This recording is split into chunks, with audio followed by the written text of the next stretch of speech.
wake up. You've got the power. A rude awakening in election year. Critical voices for the mobilisation of the Constitution are getting louder. Why is the United States the only country that's doing nothing about global warming? And why are we still the only rich country without universal health care? Mr. President, when you claimed Iraq had nuclear weapons in last year's State of the Union address, did you know it was a lie?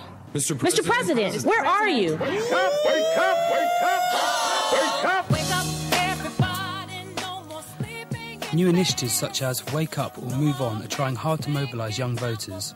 Rarely have attitudes and popular culture of America's younger generations been more politically active. The common slogan, go and vote. There's so much hatred, war and poverty. What's the problem? It's no problem. We're here to vote. Many people walked away from the 2000 election saying, my vote doesn't count, they don't count all the votes, it doesn't matter if I vote. So it's more essential than ever to motivate people to the interest and the excitement of voting.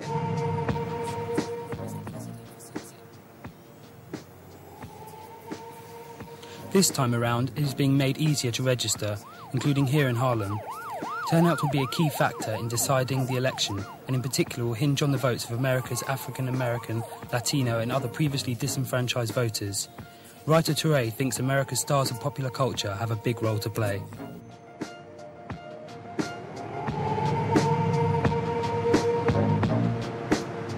People like Puff Daddy, Russell Simmons, using their power to, and with the media and with organization, to say, hey, it's cool to vote, and it's important to vote. The most important thing you can do as an American is vote. Russell Simmons, from rap supergroup Run DMC, is also politically active with his Hip Hop Summit Action Network, as well as the Wake Up Everybody campaign, as is international pop star Puff Daddy. Puffy is running around everywhere wearing t-shirts that say vote or die. You know, I mean, like, that can't make the message more clear. One of the key individual contributors in getting people to vote is that made by Laura Dawn of internet organisation Move On. People have to wake up and pay attention and take responsibility and get educated and participate. And if the internet can make it as simple as clicking a button, well, then that's great. Move On is, worldwide, the largest direct action platform on the internet. More than 3 million people can be informed and mobilised through emails and blogs. But, as well as cyber activism, Move On also travels around the USA, trying to get people to take politics seriously. Since 1996, Move On has organised campaigns culminating in a worldwide memorial to the 1,000th soldier killed in Iraq. When you come to the website, you become a Move On member, and you receive emails in the mail telling you what's going on. Like, this vote is going to happen in Congress. Here's what we think you should do. Here's the number for your senator. Here's a place to call. Here's an email. Just click send. Like, we give people action. The democratic capacity of the internet is that it facilitates a special type of power. And that's the power of people meeting each other, talking to each other, and developing a capacity to act in concert. And this woman right here, I don't know if you can do this, Hannah Arendt, in considering the alternatives to totalitarianism in the 20th century, highlighted that capacity. Move On has now made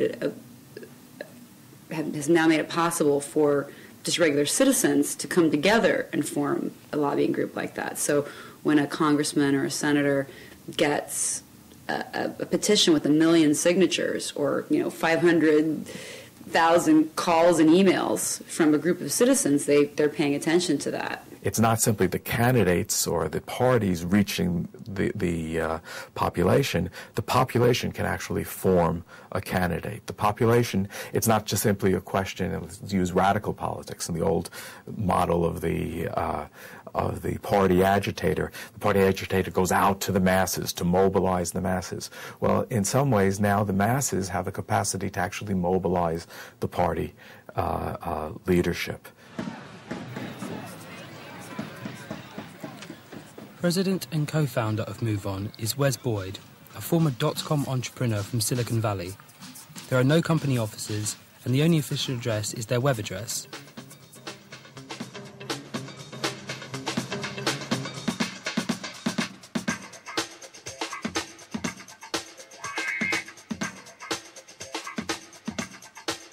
The organization has run very, very lean for a very long time. There's no office. Everyone works from home.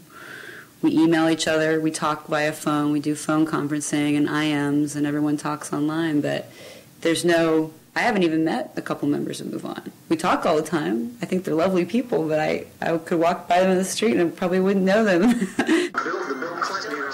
A chance to meet other Move On members comes from regular living room cinema parties.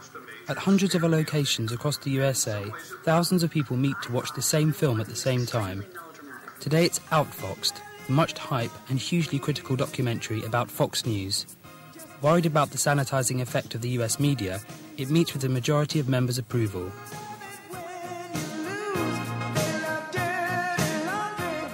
You almost feel like, oh God, geez, maybe I'm alone. I mean, am I the only one that thinks this way? Because clearly no one else thinks this way because the media's not showing it.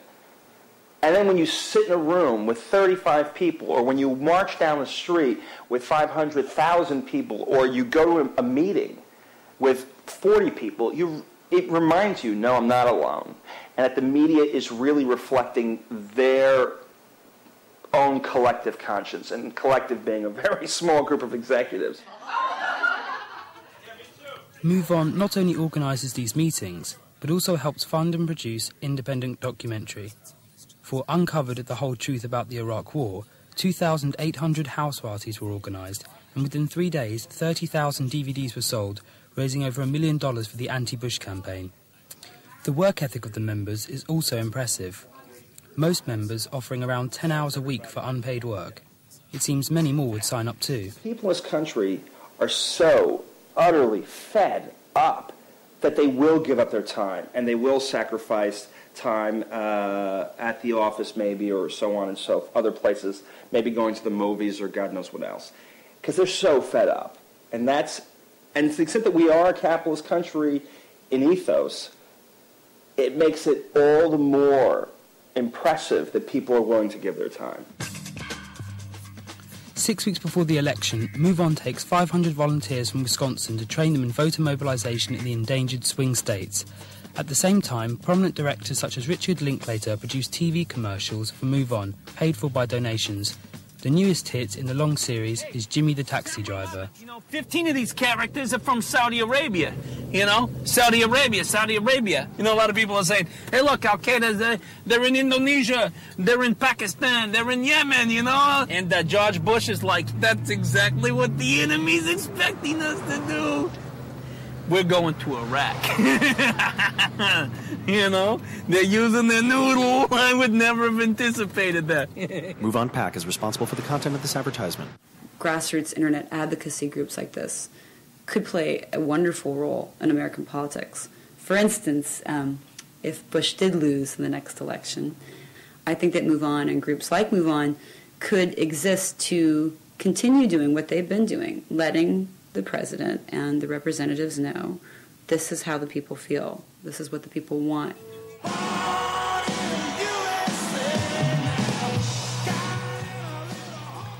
Bruce Springsteen is headlining at the Vote for Change concert tour, another of Move On's projects. The list of performers reads like a who's who of modern music: R.E.M., the Dixie Chicks, Pearl Jam and Babyface. As is the case for Wake Up Everybody, stars throw their market value into the fight for democracy in the world's oldest secular democracy.